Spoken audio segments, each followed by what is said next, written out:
एक बार फिर से आप सभी का स्वागत है मेरे YouTube चैनल इंग्लिश विद विकास झा में। आज के सेशन में हम 10 से जुड़े हुए 20 एमसीक्यूज करने जा रहे हैं और आपसे एक गुजारिश है कि आप अपना स्कोर शेयर करना मत भूलिएगा कि आपने आउट ऑफ 20 कितने अंक अर्जित किए। आप किसी भी एग्जामिनेशन की तैयारी कर रहे हो जहां पे इंग्लिश सब्जेक्ट के क्वेश्चंस आते हैं, ये उन सभी एग्जामिनेशन के लिए काफी लाभदायक साबित होंगे। इसलिए आपसे एक आग्रह है कि वीडियो के अंत तक बने रहें।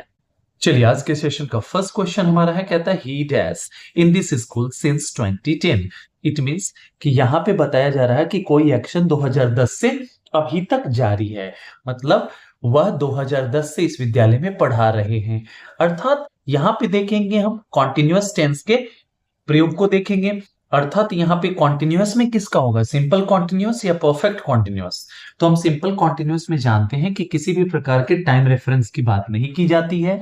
अर्थात हमारा ऑप्शन सी जो है इसका करेक्ट आंसर हो जाएगा, क्योंकि हमें इस सेंटेंस को किस टेंस में फॉर्मुलेट करने की आवश्यकता होगी, परफेक्ट कॉन्टिन्यूअस में। और परफेक्ट कॉन्टिन्यूअस का स्ट्रक्चर क्या होता है, सब्जेक्ट प्लस हैज या have plus been plus V4। Clear है? अर्थात हमारा ऑप्शन नंबर सी जो है इसका करेक्ट आंसर हो जाएगा। चलिए नेक्स्ट हम देखते हैं, कहता है when I reach the station the train dash. कहता है जब मैं स्टेशन पहुंचा। It means we are talking about the incidents of past tense. It means कि हमारा दो एक्शन है, एक के कंप्लीट होने के बाद दूसरा घटित हो रहा है। इस स्थिति में क्या करते हैं कि फर्स्ट जो एक्शन होता है जिसके कंप्लीशन के बाद दूसरा एक्शन शुरू होने वाला है, तो फर्स्ट एक्शन को हम पास्ट परफेक्ट में रखते हैं और सेकेंड को हम पास्ट इंडेफिनिट में। तो रीच्ड हमारा सेकेंड फॉर्म ऑफ वर्ब है जो दर्शाता है कि ये हमारा पास्ट इंडेफिनिट में है। अर्थात यहाँ का जो एक्शन है इसको क्या करना पड़ेगा, हैड प्लस V3 में, अर्थात पास्ट परफेक्ट में। अब देखेंगे लेफ्ट, यहाँ क्या है हमारा वर्ब का सेकेंड फॉर्म है, ये हैज लेफ्ट है, ये प्रेजेंट का हो जाएगा, हैड लेफ्ट हमारा ये करेक्ट आंसर हो जाएगा। क्लियर है? चलिए आगे देखते हैं। नेक्स्ट हमारा कहता है I usually dash my homework before dinner. अब देखिए यहाँ पे कीवर्ड हमारा है यूजुअली। यूजुअली का मतलब होता है सामान्य तौर पे, मतलब कोई चीज जो आपके रूटीन का पार्ट है, कोई चीज जो आपका हैबिट है, उस चीज को दर्शाने के लिए हम इस तरह के कीवर्ड्स का प्रयोग करते हैं। आई यूजुअली मतलब मैं सामान्य तौर पे क्या करता हूं, अपना होमवर्क है वो करता हूं किससे पहले, तो डिनर से पहले। डिनर रात्रि भोजन को कहते हैं, रात का जो भोजन होता है उसको हम क्या बोलते हैं, डिनर बोलते हैं। क्लियर है ना? तो कहता है कि यहाँ पे किस टेंस की आवश्यकता होगी, तो देखिए यहाँ पे बात की जा रही है हैबिट की, रेगुलर हैबिट की बात की जा रही है, ठीक है ना, यहाँ पे रूटीन की बात की जा रही है, ठीक है ना। अर्थात हम प्रेजेंट इंडेफिनिट टेंस का प्रयोग करेंगे। अर्थात आपका ऑप्शन नंबर डी जो है करेक्ट आंसर हो जाएगा, क्योंकि फिनिश्ड जो है पास्ट की बात वो करता है और वहीं पे हैव फिनिश्ड का प्रयोग हम करते हैं उस तरह के एक्शंस के लिए जिनका प्रयोग आप करते हो कि रिसेंटली कंप्लीट हुआ है।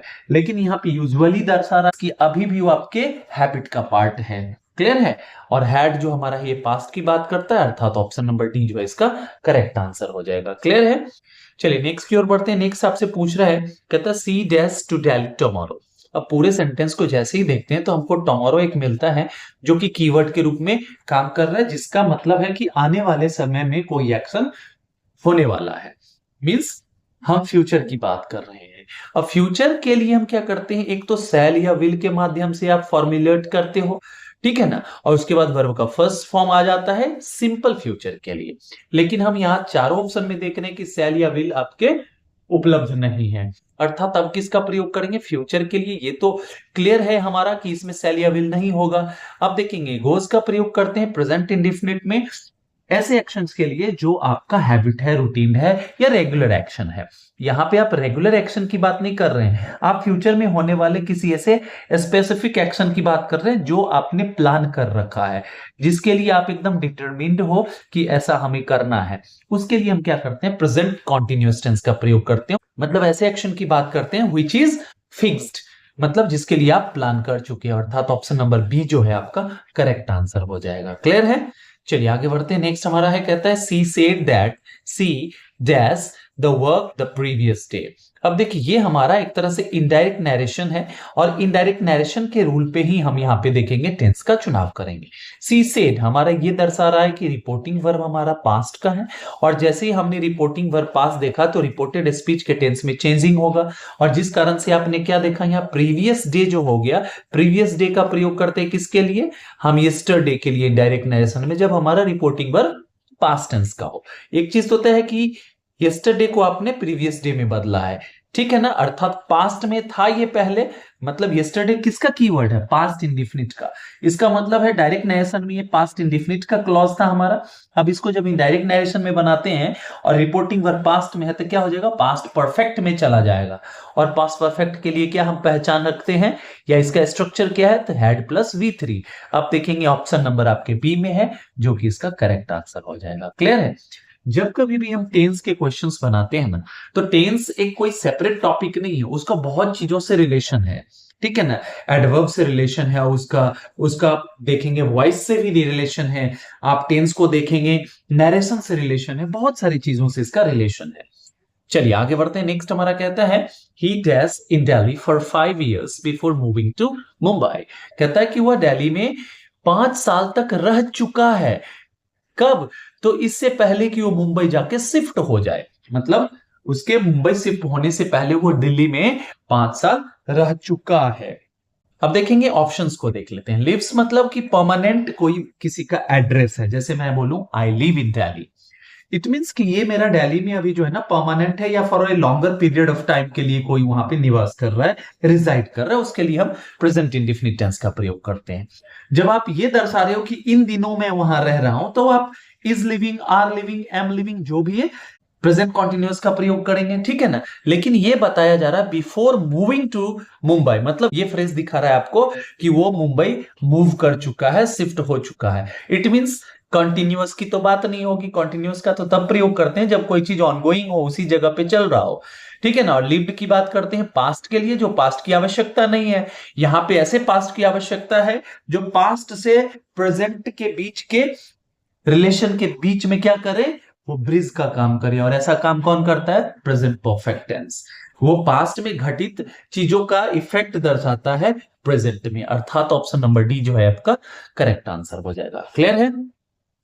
चलिए नेक्स्ट हमारा है the sun dash in the east. तो एकदम सिंपल है, चूंकि यहाँ पे बात कर रहे हैं हम एक यूनिवर्सल ट्रूथ की, एक ऐसे सच्चाई की बात करते हैं जिसको आप बदल नहीं सकते हैं, तो इसके लिए हम क्या करते हैं, प्रेजेंट इंडेफिनिट टेंस का प्रयोग करते हैं। और प्रेजेंट इंडेफिनिट टेंस का वर्ब है V1 या V5, अर्थात सब्जेक्ट सिंगुलर होने के कारण आप क्या करेंगे, वर्ब के 5वें फॉर्म का प्रयोग करेंगे, अर्थात ऑप्शन नंबर ए जो है इसका करेक्ट आंसर हो जाएगा। क्लियर है। चलिए नेक्स्ट आपसे पूछ रहा है they dash cricket when it started raining. कहता कि वे लोग क्रिकेट क्या कर रहे थे, खेल रहे थे, खेला था, क्या किया था, जब बारिश शुरू हुई। मतलब बारिश जैसे ही शुरू हुई तो उससे पहले कोई ऑनगोइंग एक्शन था। यहां पे दो एक्शन के बीच में व्हेन के माध्यम से हम रिलेशन को दर्शा रहे हैं कि एक जो एक्शन था ना फर्स्ट वाला, वो ऑनगोइंग था और उसी के बीच में कोई चीज इंटरप्शन के रूप में आ गया, वो रेन आ गया। तो यहां पे हम जो पहले से जारी था उसके लिए हम पास्ट कॉन्टिन्यूअस, अर्थात ऑप्शन नंबर बी हो जाएगा। और बाद में जो आकर के उस चीज को रोक दिया या प्रभावित कर दिया वो पास्ट इंडेफिनिट में हो जाएगा। क्लियर है।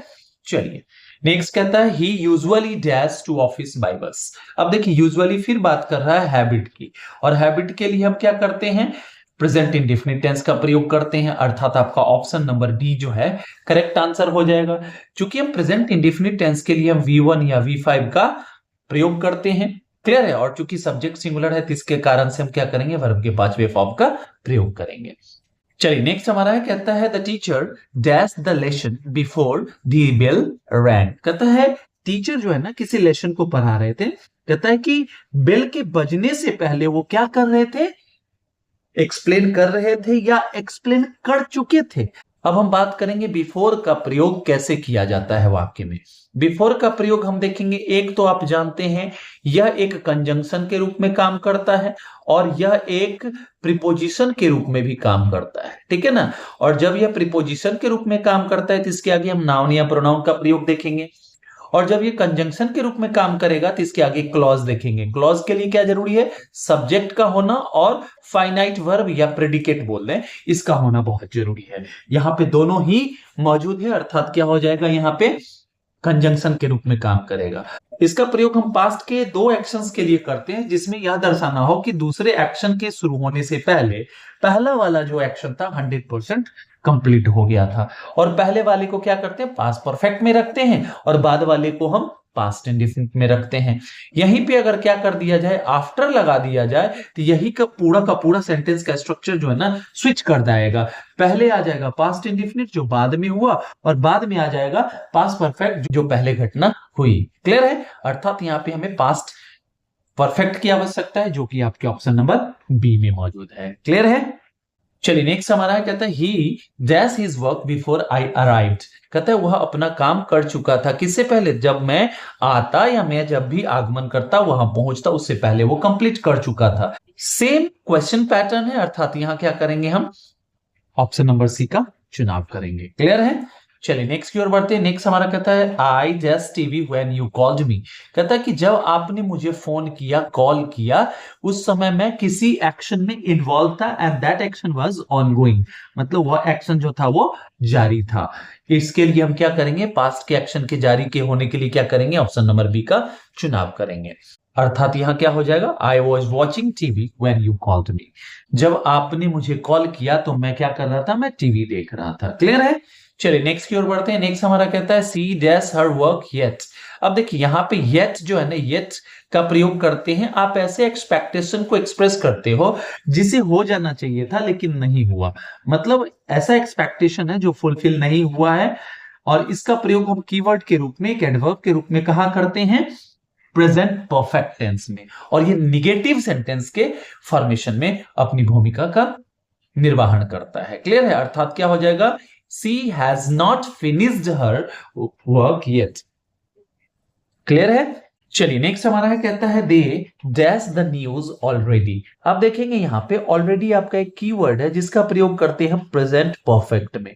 और प्रेजेंट परफेक्ट के लिए हम क्यों करते हैं, ऑलरेडी का मतलब है at the time of speaking, जिस समय आप बात कर रहे हो उससे पहले वो 100% कंप्लीट हो गया है। ठीक है ना?